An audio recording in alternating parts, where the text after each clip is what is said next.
Mirëmbrëma të nderuar, zonja dhe zotrin, do t'jemi së bashku në edicionin qendror të lajmeve këtu në ekranin e kanalit 7. Ndër të tjera do të ndiqni. Publikohet ftesa e presidentit Trump për kryeministrin Rama, është nder të mëbashkoheni në përpjekjen historike madhështore për forcimin e paqes. Kryeministri Rama deklaron se SBA nuk i ka ndaluar vizat me Shqipërinë, pezullimi i përkohshëm vetëm për lejet e punës, sipas politikës së re të emigracionit. Operacioni kundër rrjetit call center që zhvati miliona euro nga qytetarët europianë është dekonspiruar, bosët e grupit kriminal në Arrati. Tregu i punës në Shqipëri po kërkon gjithnjë më shumë persona që zotërojnë një zanat. Pagesat e larta shtyjnë të rinj drejt shkollave profesionale.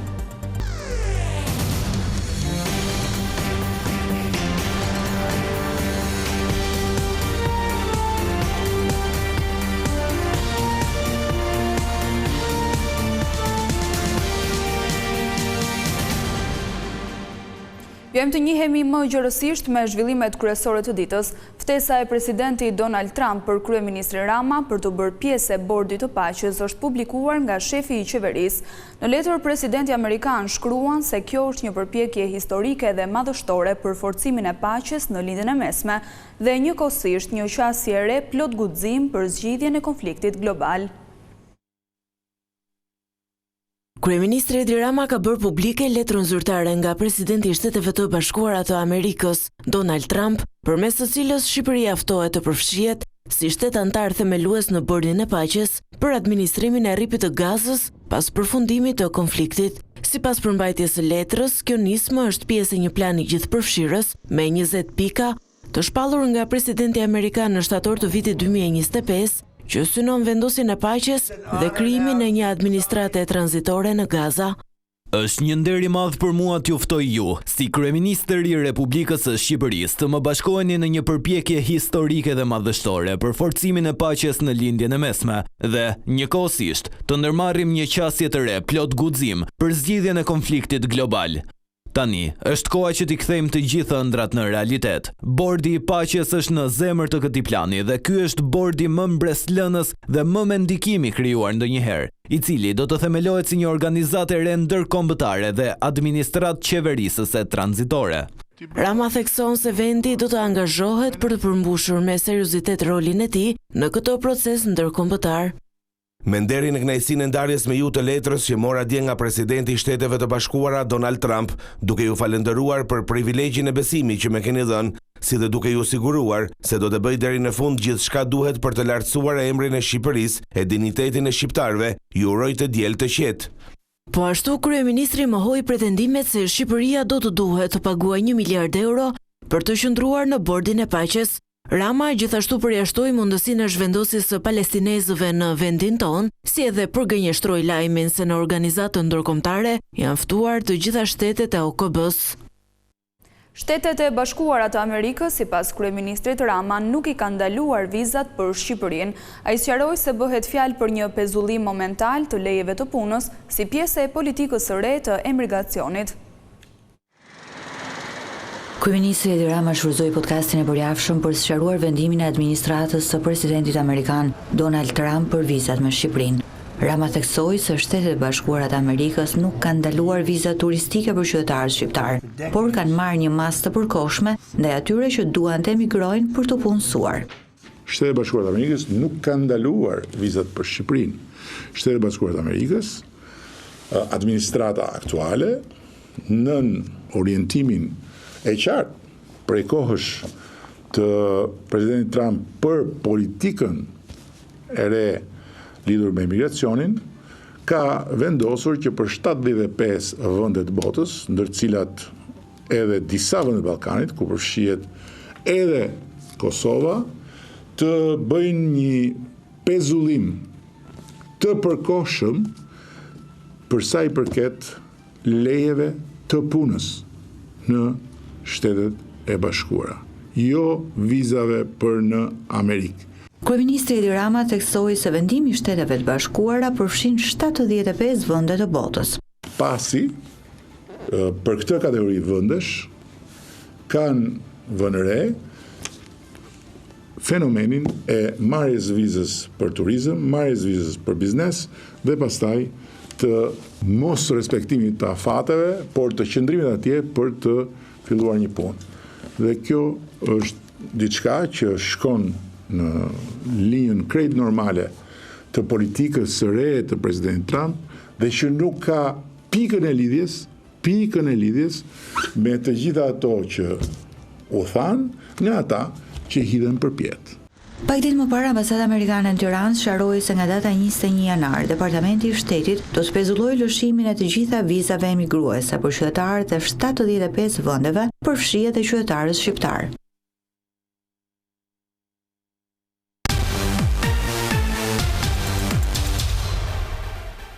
Parlamenti do t'i rikthehet punimeve pas ditën e të hënës. Në agjendë nuk është parashikuar miratimi i ligjeve, por seanca pritet të ketë debate, pasi opozita ka deklaruar se nuk do lejojë funksionimin normal të kuvendit.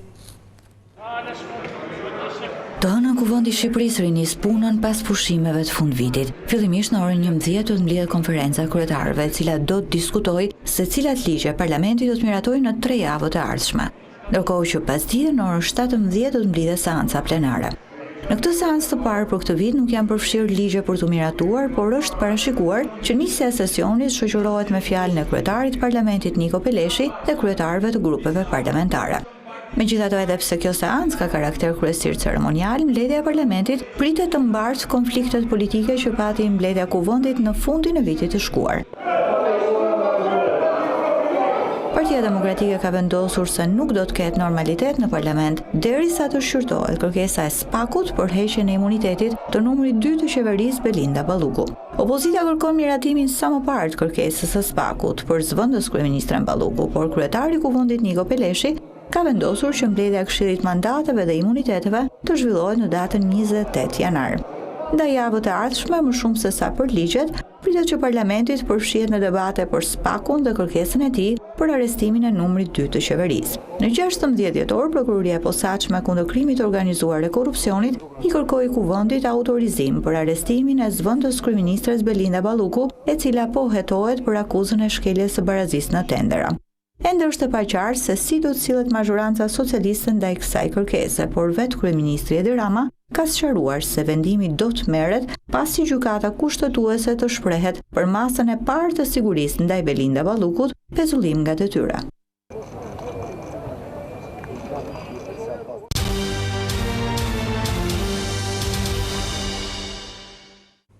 Operacioni kundër një rjeti call center i cili kishte zhvatur miliona euro nga qytetarët europian dyshohet se është dekonspiruar.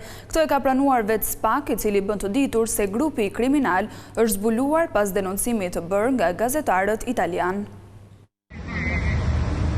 Prokuroria e Posaçme ka reaguar zyrtarisht në lidhje me operacionin e zhvilluar mbrëmjen e së premtes në zemër të Tiranës, ku goditën disa call centera që dyshohet se për një periudhë të gjatë kanë arritur të mashtrojnë shtetas të huaj, duke ju vjedhur miliona euro. Sipas SPAK 8 persone janë arrestuar, ndërsa 3 të tjerë janë shpallur në kërkim, të dyshuar si të përfshirë në skema të mashtrimit kompjuterik.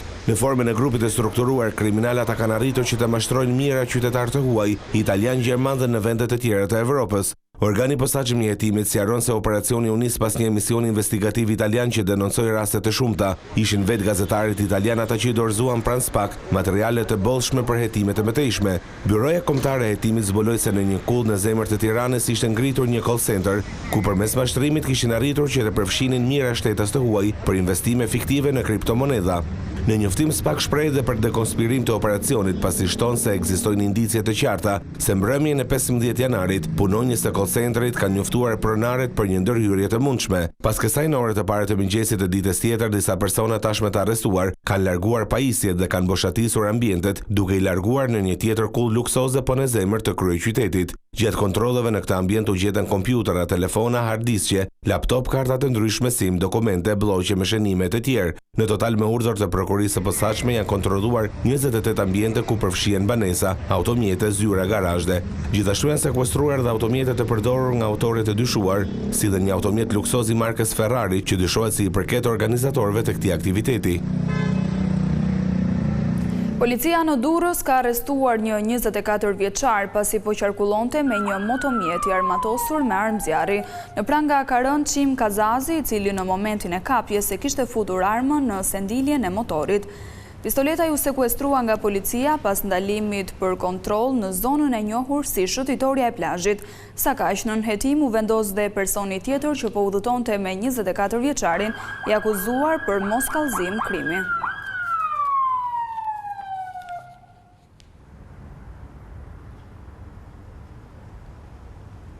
Policia e Fierit ka arrestuar një 42 vjeçar pasi magazinonte në shtëpinë e tij ilaçe të skaduara dhe të kontrabanduara.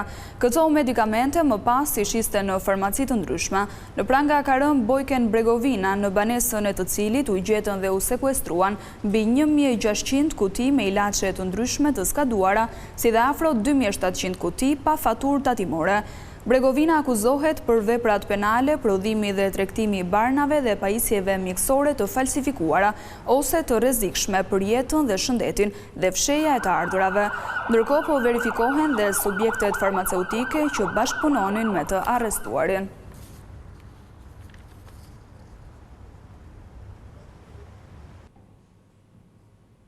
Vendimi për ngritjen e qendrave të emigrantëve në Pustec është kundërshtuar nga Aleanca e Maqedonasve për Integrim.